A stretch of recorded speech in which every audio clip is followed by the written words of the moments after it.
ये कहने वाली बात है, कोई अंधा है क्या कि दिख नहीं रहा है? आज से 10-15 साल पहले का बिहार देखिए और आज का बिहार देखिए।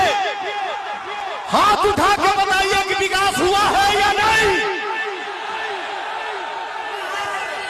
जहां तक पवनवा की आवाज जाता, बस पे हमारे भाई बैठा पड़ा जा, खड़ा पड़ा जा, छत पे हमारे माई बहन खड़ा पड़ी जा। भाई लोग एक बार हाथ उठा के बताओ जा, विकास भाई बना हो।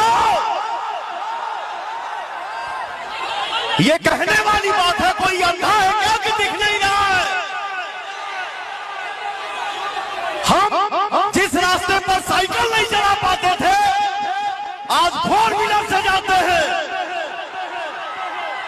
जब हम लोग बचपन में पढ़ाई करते थे, दिया जला के, लालटेन जला के, लैंप जला के, कभी उम्मीद नहीं किए थे कि हमारे भी गांव में बिजली आएगी। लेकिन आज पूरा बिहार का गांव बिजली से चमक रहा है ना भैया।